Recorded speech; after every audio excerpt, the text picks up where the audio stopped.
puasa Ramadan itu sebenarnya bagaimana kemudian kita berlatih untuk mengendalikan. Mengendalikan apa? Mengendalikan perilaku kita. Hal-hal semuanya untuk ke arah yang positif. Pikiran ya itu mempengaruhi. Ya, mempengaruhi terkait dengan bagaimana mengaktifkan gen.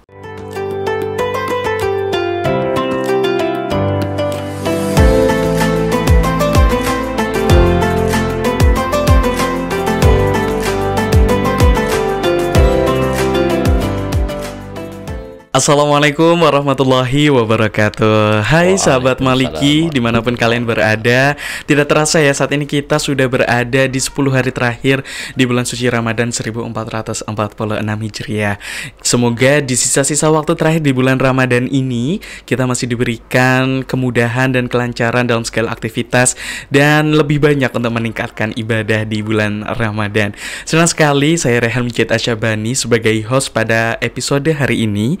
Kita kali ini akan membahas tema yang mungkin saat ini juga difikirkan ya oleh sahabat Maliki semua, mengenai bagaimana pandangan puasa dan pikiran positif. Kira-kira bagaimana sih pikiran positif di bulan puasa itu? Apakah nantinya akan memiliki pengaruh seperti itu terhadap aktivitas kita? Nah, untuk membahasnya lebih dalam lagi telah hadir narasumber yang sangat luar biasa di studio kali ini. Beliau merupakan Kepala Pusat Integrasi Sains dan Islam LP2M UIN Maulana Malik Ibrahim Malang. Langsung saja kita sapa beliau, Bapak Dr. Haji Agus Mulyono SPD MKes. Assalamualaikum Pak Agus. Waalaikumsalam warahmatullahi wabarakatuh. Masya Allah Pak Agus, ini Pak Agus kelihatan semangat sekali, puasanya lancar Pak? Alhamdulillah. Alhamdulillah. Semoga Pak Agus tetap diberikan kesehatan ya Pak ya. Amin, amin. Kalau untuk kegiatannya sendiri Bapak di hari-hari terakhir Ramadan ini, apakah masih padat atau kira-kira sudah berkurang Pak? Ya, masih seperti awal-awal puasa. Ya, masih seperti biasanya lah ya Pak ya. Biasanya. Baik Pak Agus, untuk tema yang akan kita bahas kali ini mengenai puasa dan pikiran positif.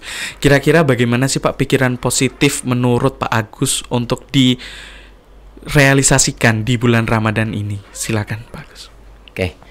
Assalamualaikum warahmatullahi wabarakatuh. Waalaikumsalam warahmatullahi wabarakatuh. Tema yang diberikan adalah bagaimana puasa untuk meningkatkan produktivitas. Nah, kaitannya dengan produktivitas itu juga terkait dengan bagaimana kita punya pikiran positif. Nah, puasa Ramadan itu sebenarnya bagaimana kemudian kita berlatih untuk mengendalikan. Mengendalikan apa? Mengendalikan perilaku kita. Hal-hal semuanya untuk ke arah yang positif. Termasuk pikirannya harus pikiran positif. Nah, di sini ada cerita yang menarik. Ini sebenarnya sudah banyak saya sampaikan di kultum, di mimbar-mimbar Jumat gitu. Tapi ini saya kira penting begitu untuk kemudian menjadi wawasan bersama. Saya punya cerita begini. Saya pernah suatu ketika bersama Profesor Sutiman. Beliau guru besar biologi sel Universitas Brawijaya. Dan juga kebetulan juga bersama dengan dulu Dr. Widodo. Sekarang sudah Rektor, Profesor ya? Widodo, Rektor Universitas Brawijaya. Dan juga bersama Bu Sutiman dulu dosen di Unisma. Nah, kami itu sowan ya ke Mojokerto. Di situ ada hal yang menarik. Apa itu? Nah, ada seseorang yang kemudian melakukan eksperimen, ya, melakukan eksperimen. Ini kaitannya dengan pikiran positif nanti. Ya. Jadi beliau membuat produk tanaman, ya, yang menurut pikiran kami itu tidak masuk akal, gitu ya. Jadi ada srikoyo, buah srikoyo, ya, buah srikaya. Itu dalamnya berwarna merah dan rasa jambu biji. Kok bisa ya. Itu? Dia beliau bilang bahwa ini silangan, antara srikaya dengan jambu, Jambu biji. biji. Kemudian beliau juga menunjukkan. Jadi itu ada di mata kepala saya sama Prof Sudiman dan Prof Widodo. Kemudian kami juga merasakan itu. Jadi betul bahwa srikaya itu rasa jambu biji. Jambu biji. Nah, kemudian beliau juga menunjukkan blonceng, tahu blonceng ya? Iya. Kalau Madura itu labu pote, labu. ya, Iya, iya. blonceng. Nah, itu dikawinkan dengan gambas. Jadi blonceng, tapi luarnya seperti gambas. Oh, Jadi kayak bergerigi gitu. Iya, iya. Nah, itu menarik. Kemudian beliau bilang, Prof, katanya beliau ke Prof Sutiman, Iya. Prof, ini bukan asma, bukan kesaktian-kesaktian, tapi ini pengetahuan. Cuman beda dengan yang dikerjakan di kampus. Nah, ini menarik. Ini yang kemudian kami garis bawahi. Ya. Iya. Nah, kemudian beliau mengajak ke belakang rumahnya. Ternyata di sana banyak eksperimen, banyak contoh-contoh yang beliau lakukan. Jadi beliau mengawinkan padi, ya, varietas tertentu dengan rumput, sehingga diperoleh ini padi yang rumpunnya banyak, kemudian malainya panjang, ya, kemudian akarnya sedemikian rupa menembus tanah sehingga dia bisa menyerap nutrisi. Makanya kemudian hasilnya luar biasa. Nah, singkat cerita, kemudian beberapa itu dibawa oleh Prof Sutiman. Beliau bilang bahwa coba mau dilihat di laboratorium gitu ya. Iya.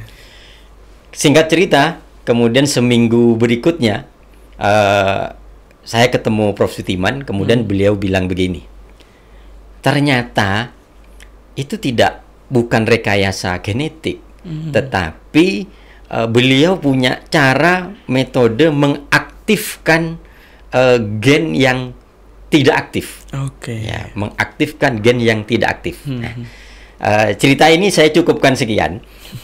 Saya akan mengaitkan dengan penelitiannya Murakami di buku The Define of DNA, The Define of Message of DNA. Iya. Ya. Jadi Murakami itu ini melakukan penelitian bahwa pikiran, ya, itu mempengaruhi, ya, mempengaruhi terkait dengan bagaimana mengaktifkan gen. Baik. Tapi sebelumnya perlu dijelaskan bahwa manusia itu menurut ilmuwan, ya,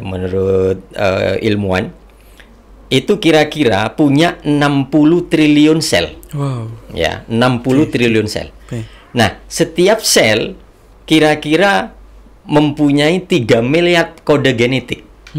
Ya, saya ulangi ya. Iya. Jadi 60 triliun sel kira-kira. Iya. Kemudian satu sel punya 3 miliar kode genetik. Bisa dibayangkan ya? Iya, cukup banyak Ya, sekali. Cukup banyak sekali. Ya, bukan cukup banyak ini, banyak banget. Iya, melimpah ruah. Melimpah ruah. Murakami itu menggambarkan kalau kode gen itu dicetak, itu kira-kira akan jadi 3.000 buku. Wow. Yang setiap buku itu kira-kira 1.000 halaman.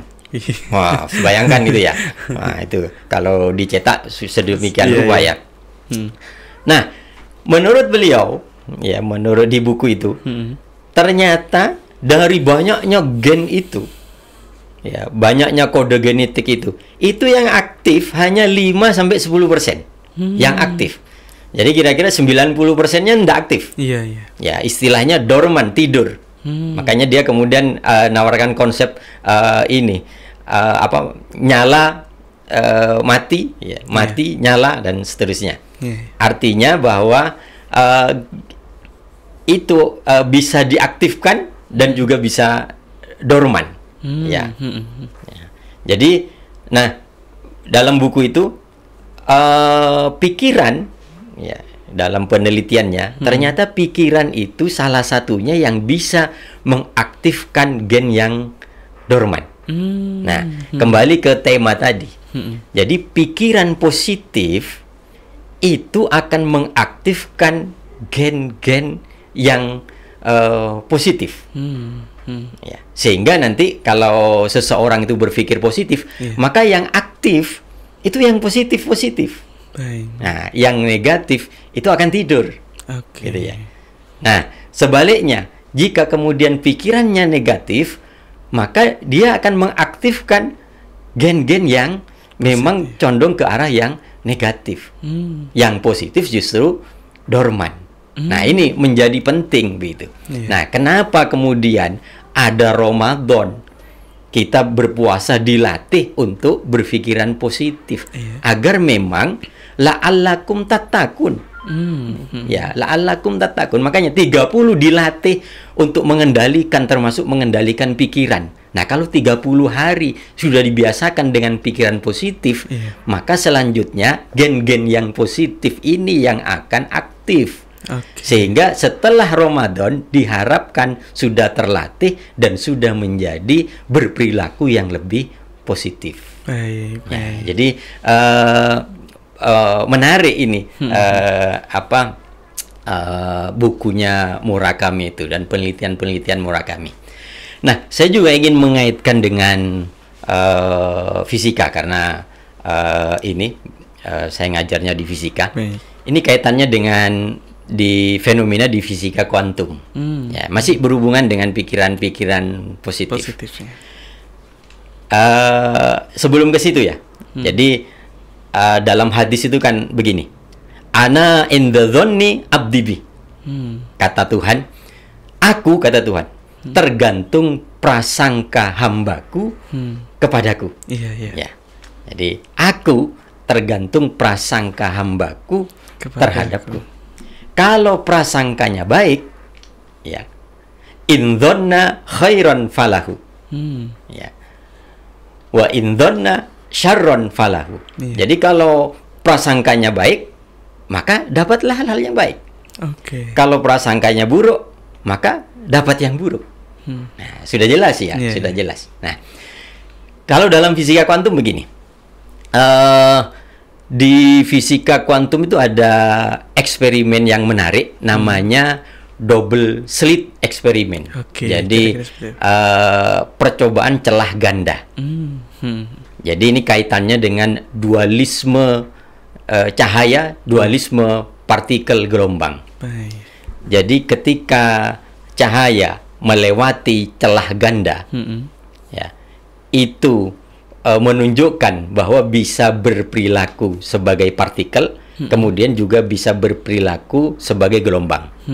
Nah, ini menurut fisikawan implikasinya luar biasa. Karena bicara partikel berarti bicara materi. Ya, materi. Nah, sementara bicara gelombang, bicara non materi. Ya, sehingga sebuah materi, sebuah benda, ya, itu ya materi, ya non materi.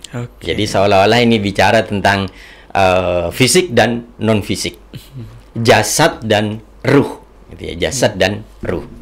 Nah, dalam percobaan itu yang menarik itu ketika cahaya melewati celah ganda, kalau itu tidak ada pengamat, ya, kalau tidak ada pengamat, dia berperilaku sebagai gelombang. Ya, dia berperilaku sebagai gelombang. Tetapi ketika kemudian diamati, jadi diamati sama pengamat ya. Ternyata dia berperilaku sebagai partikel. Ya. Nah, dicoba tidak diamati, tapi dikasih detektor. Ya. Ternyata dia berperilaku sebagai partikel. Ketika detektornya diambil, tidak diamati kan berarti. Dia berperilaku sebagai gelombang. Sehingga seolah-olah ngerti gitu loh. Wah, ini seolah-olah mikir gitu ya.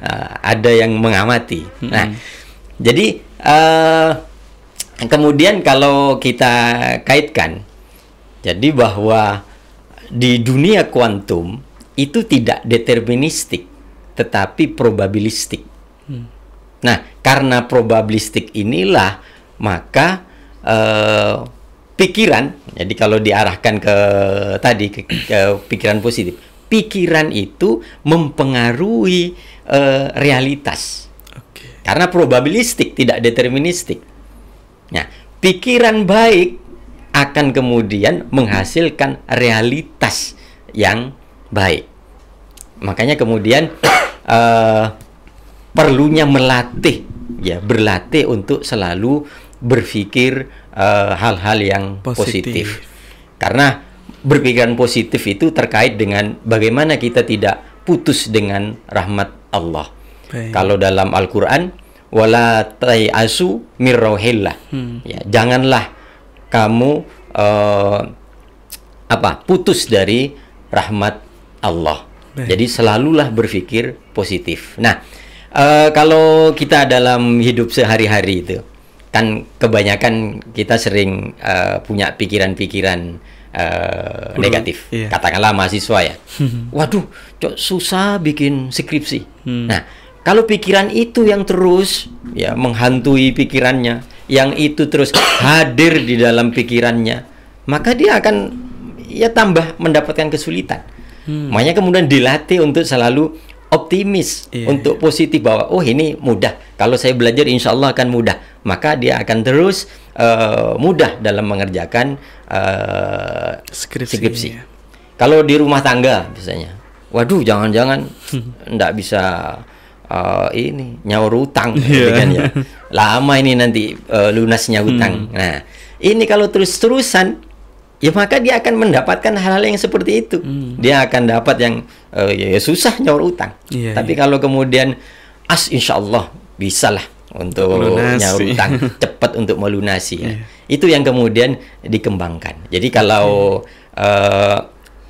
aplikasinya nanti di lapangan, ketika kemudian hadir pikiran-pikiran negatif, maka segera sadari, ya, bahwa itu nanti akan membuat menghadirkan hal-hal negatif, maka segera sadar. Astagfirullah, kenapa pikiran saya kok ada pikiran negatif? Astagfirullah, enggak. Nah, gitu. Jadi selalu dilatih dan dilatih. Ya. Jadi karena puasa itu memang waktu untuk berlatih, maka kesempatan ini digunakan untuk berlatih. Jangan sampai 30 hari ini hadir pikiran-pikiran negatif. Kalaupun hadir, segera kita istighfar, kita sadari. Apalagi kalau sudah mau hari raya. Waduh, kok THR belum cair semuanya. Nah, ini nanti nggak bisa belikan baju anak-anak dan seterusnya. Ini mungkin astagfirullah, pasti cair. Pasti sebentar lagi cair lagi kan ya. Pasti sebentar lagi akan dapat rezeki yang tidak disangka-sangka, sehingga nanti kebutuhan untuk hari raya bisa terpenuhi. Insya Allah nanti akan terpenuhi. Satu lagi, pikiran positif akan menghadirkan hal-hal positif dan akan ketemu orang-orang yang positif. Sehingga nanti selalu kita akan berada di lingkungan yang positif. Sebaliknya, pikiran negatif nanti ketemunya akan dengan orang-orang yang negatif. Sehingga kemudian nanti akan berada di lingkungan yang negatif. Jadi saya kasih penekanan, pikiran positif itu penting. Jadi saya ulangi lagi, ana inda dzanni abdi bi. Kata Allah bahwa aku bergantung pada prasangka hambaku kepadaku. Maka berprasangkalah baik kepada Allah, bahwa kita akan selalu menjadi orang baik, kita selalu berpikiran baik, kita akan selalu bertemu dengan orang-orang baik, dan kita akan selalu melakukan kebaikan-kebaikan, sehingga kita berkontribusi terhadap perjalanan kehidupan di alam semesta ini. Saya kira itu mungkin. Ya, sangat insightful abis ya Sobat Maliki. Ternyata memang pikiran positif ini tuh sangat mempengaruhi segala hal ya Bapak ya. Apalagi dalam hadis tadi juga sudah dijelaskan oleh Pak Agus bahwa Allah itu tergantung dengan prasangka hambanya, seperti itu. Nah, Pak Agus, kira-kira apa saja sih faktor-faktor yang mempengaruhi sehingga kita itu memiliki pikiran positif seperti itu? pengetahuan tentunya. Jadi salah satunya. Makanya kenapa kita harus belajar dan banyak belajar. Kemudian kita harus selalu datang ke pengajian-pengajian. Nah, kan pastinya di situ narasumber akan selalu mengajak ke hal-hal yang positif, ke hal-hal yang baik, sehingga mengurangi kita untuk hadirnya pikiran-pikiran negatif. Termasuk kemudian kita perlu selalu memilih teman itu kan penting. Jadi bagi ini anak-anak remaja, mahasiswa itu kan memilih teman itu penting. Jadi kalau kita katakanlah satu kamar satu kos, temennya sama-sama rajin gitu kan, kemudian sering selalu berdiskusi tentang hal-hal positif, itu kan akan mempengaruhi. Tapi kalau temennya kemudian tidak rajin, nah itu kan juga akan mempengaruhi kita. Maka lingkungan juga menjadi penting. Jadi penting untuk kita belajar terus, hadir ke majelis-majelis ilmu, sehingga kemudian kita terbiasa untuk selalu berada di lingkungan-lingkungan yang baik. Baik, ternyata memang selain pengetahuan, ternyata lingkungan itu sangat berpengaruh untuk membentuk pikiran kita, membentuk mindset kita. Mungkin Ustadz bisa disampaikan kepada sahabat Maliki bagaimana agar pikiran positif ini tuh konsisten, atau bisa dibilang kalau dalam agama Islam kan istiqomah ya. Kita agar istiqomah memiliki pikiran positif, dan mungkin tidak hanya di bulan puasa aja Ustadz, tapi di bulan-bulan berikutnya, di hari-hari yang akan datang kira-kira. Oke. Jadi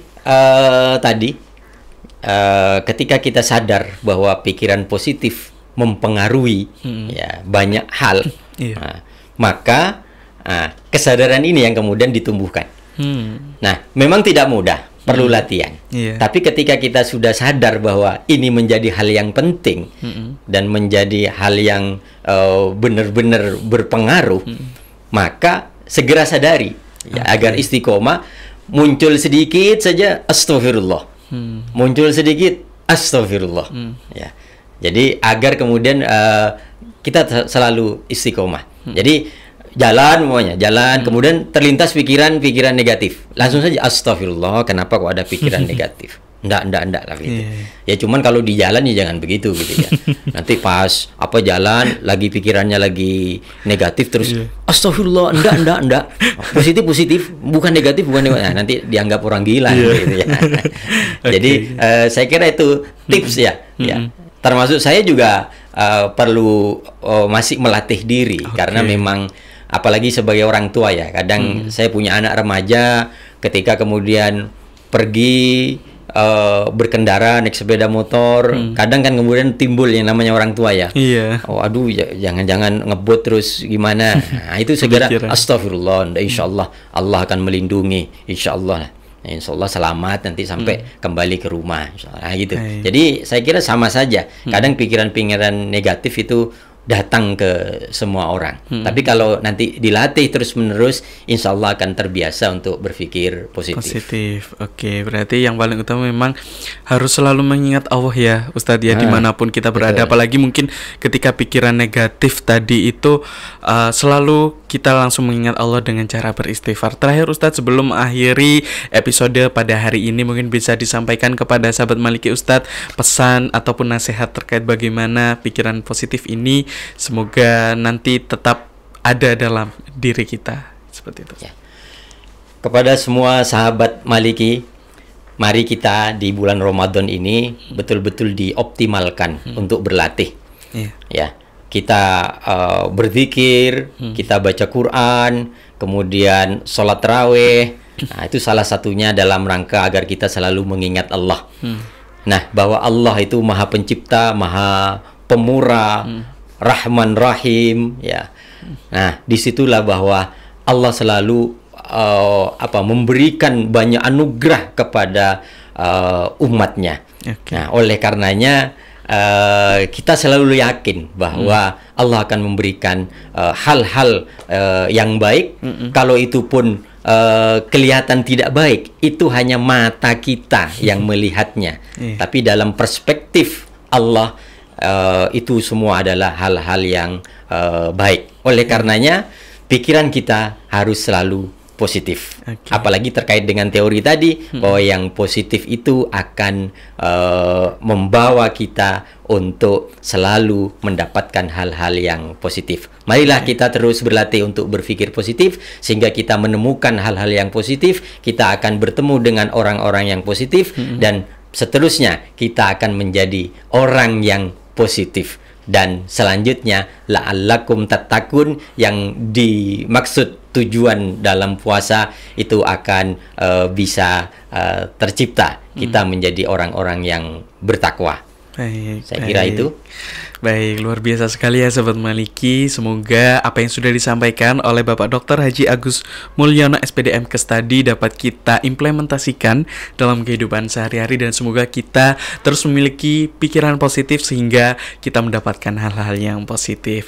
Akhir kata, saya Erhan Mujid Asyabani selaku host dan Bapak Agus selaku narasumber mohon pamit undur diri. Jangan lupa untuk like, komen, dan subscribe channel YouTube UIN Maulana Malik Ibrahim Malang, dan nantikan episode spesial Ramadan lainnya. Sampai jumpa dan wassalamualaikum warahmatullahi wabarakatuh. Waalaikumsalam warahmatullahi wabarakatuh.